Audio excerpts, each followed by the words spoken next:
We're within a few weeks of the 2024 Annapolis Boat Show, and we hope you'll come see us there. If you're looking to get discounted tickets, use code MJSALE24 to receive $10 off your daily ticket or $10 off your 2-day combo ticket. We will be in the U2 booth on Friday, October 11th from 3 o'clock to 4 o'clock, Saturday, October 12th from 3 o'clock to 4 o'clock, and Monday, October 14th from 12 o'clock to 1 o'clock. We'll also be at the Vetus Maxwell booth with SV Delos for a meet and greet on Friday, October 11th from 11 o'clock until 1, so make sure to come out and see us. Eventually, we want our cockpit to be looking fairly close to this, although we know we're still a far ways off. But there are still a few small changes that can be made right now. We'd like to remove the stands, which are currently supporting the aft cabin top, and replace them with temporary beams, in the same place our final beams and davit supports will be.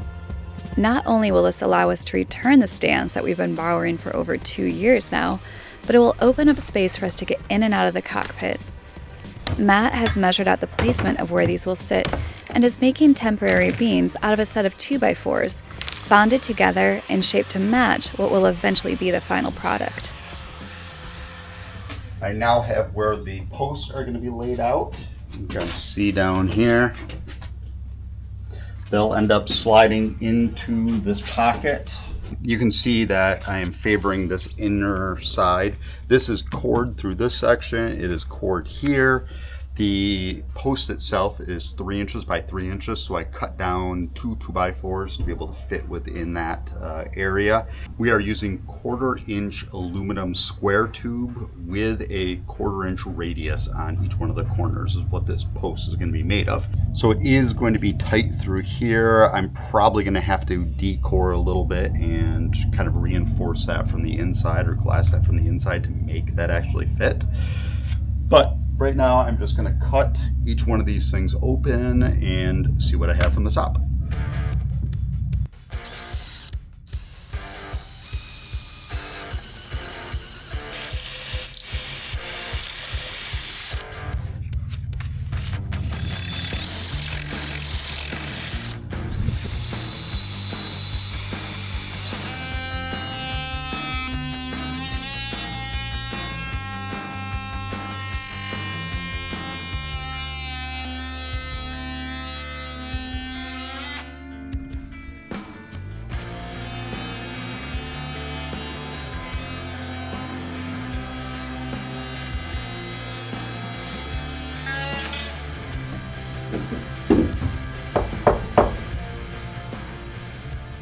Could you grab me a hammer? Yeah.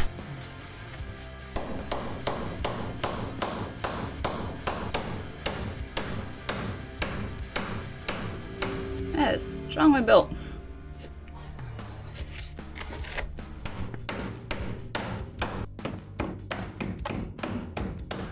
This one toughly built stern.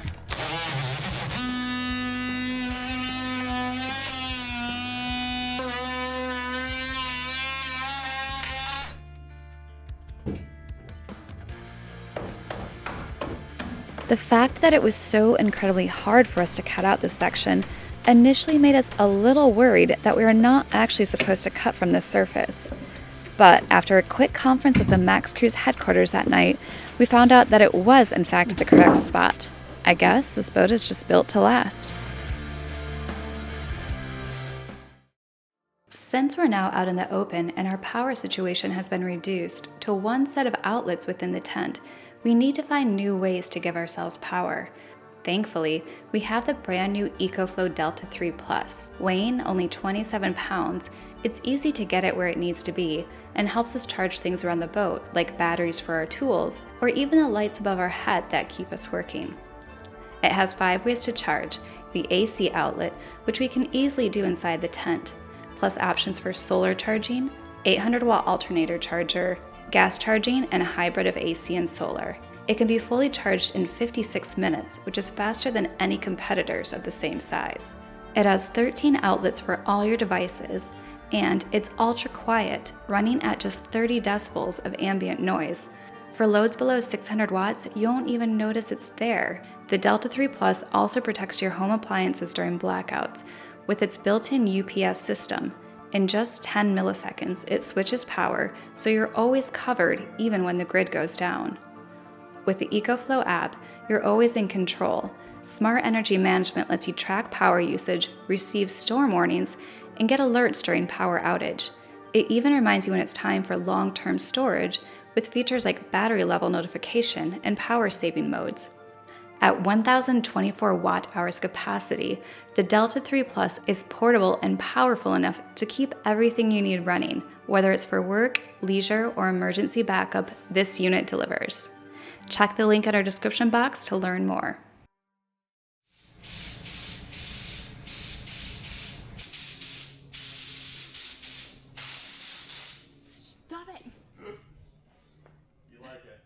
Today is priming day for our cockpit doors. We have got a new supply of our Alex Seal Super Build Primer. So Matt went through last night and just got one side of a door done, just because with timing, stuff coming up, we couldn't do it all. No, my gun wasn't cooperating properly. So. I didn't know if we want to talk about that. Yeah. Matt started with one side yesterday. The gun wasn't quite cooperating, so we left that part out. Just cleaned the gun. We're trying again. So we're going to go back and hit some of the spots that were hit yesterday, flip the doors over, and then start on what will be the inside of the cockpit doors for the first coat of primer.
I would say we've got the doors finished. We have finished applying the first coat of Super Build Primer. Then what we're going to do is let these sit to cure overnight, and then tomorrow, once they're dry, we can hang them in place again.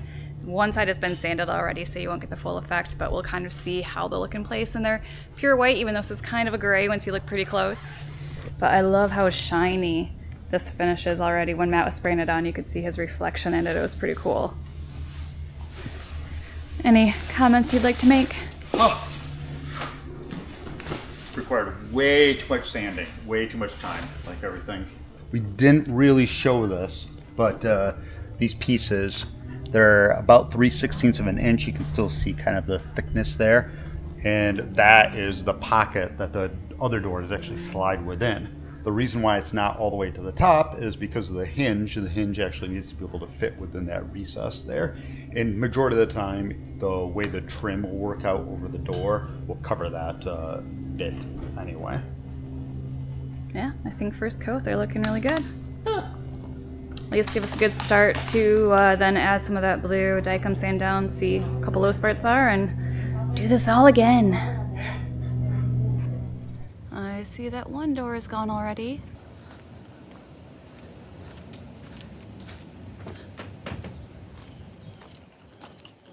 It's gonna look so good. Well, that's just primer. Hit anything? Yes. We don't want to mess up the primer.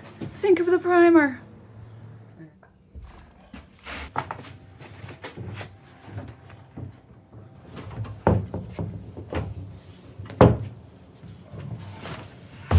Slide.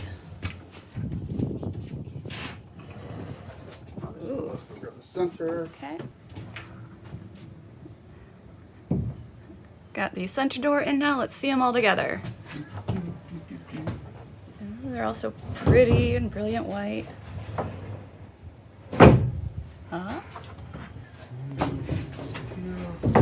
And they all fit in their little pockets. Wow. Once the bottoms, so obviously you still need the bottom track at this point and the retaining piece that's going to hold this into place, and then door hardware to lock it shut. But kind of gives you an idea of how that's all set up. That looks amazing. And still going to give us so much visibility inside when the doors are closed. Mm-hmm. Nice. Walk space is still, yeah. really nice. Good job, Johnson. I don't know how they fit it in the factory, so I'm using, well, the 2x4s for this, but what it's going to be is aluminum. It's 3" by 3". They're using stainless steel, 80 millimeters by 80 millimeters. 3 inches is about 76.5 millimeters. So we got a little bit less that we need to make this fit. If you look down here, it is as tight as can be. I had to shave off a bit more, so we're fairly thin glass through here. And then on this side, it's, can't really tell, but I had to cut back a bit there and come back and take some of this core out here and here. Before the aluminum pieces go in there, I will go through and re-glass that section, just light glass over on the inside of the core to get that all set, but it just barely fits. Wow, it's tough. On top of this, there's an aluminum plate that will get welded to the post itself. Majority of the weight is going to be pressing on this area, which has all unidirectional running through here. Through this piece, this is the bulkhead right there. So majority of the weight is going to be pressing down on there and pressing down on the bulkhead itself. The side to side is going to be mostly done with the glass work that's going to go around the bottom of the post here. And of course up top at the beam, that's what's really going to hold it into place. But I think we've got it figured out now. So I'm very thankful that there's a plate that's going to be welded on over the top of this, because as you can see, it did not turn out the best, smoothest, or cleanest cuts in the world, but it's okay.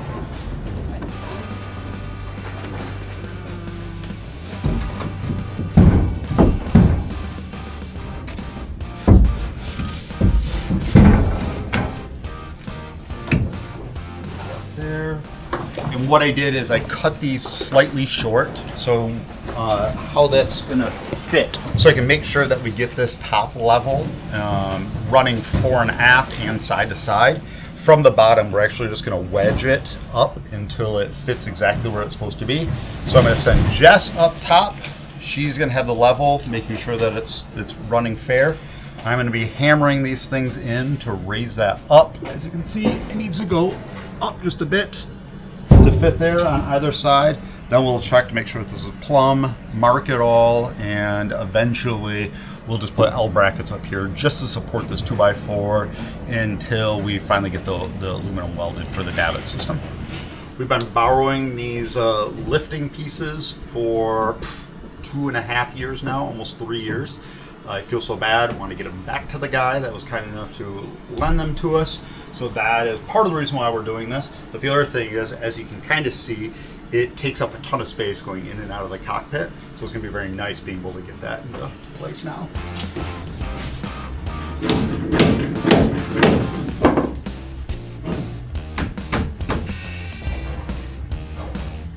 How's that look?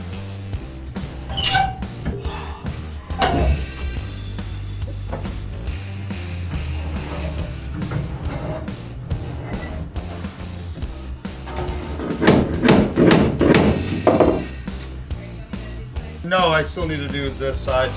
Get this up into place. We'll take it in here so you can see this. Posts.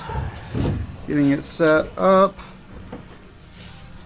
Big old gap on the bottom. That is fine. We are just going to put a big old wedge right in there.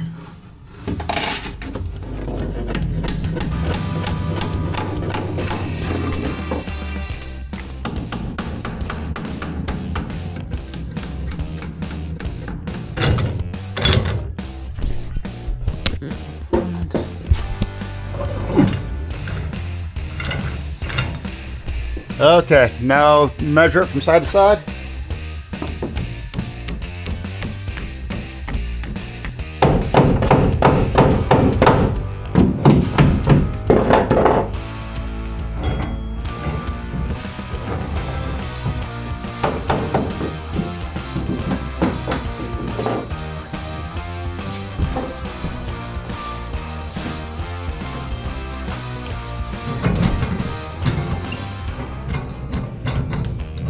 Check side to side.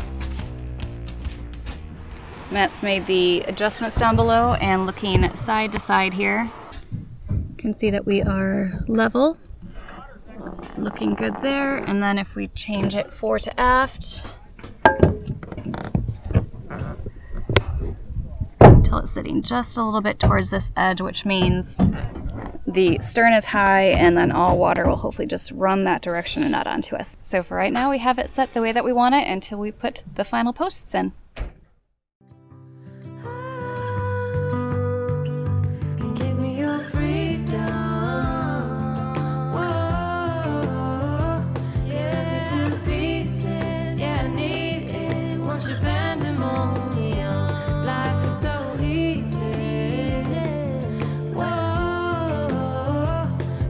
To pieces, yeah, I need it. Once you bend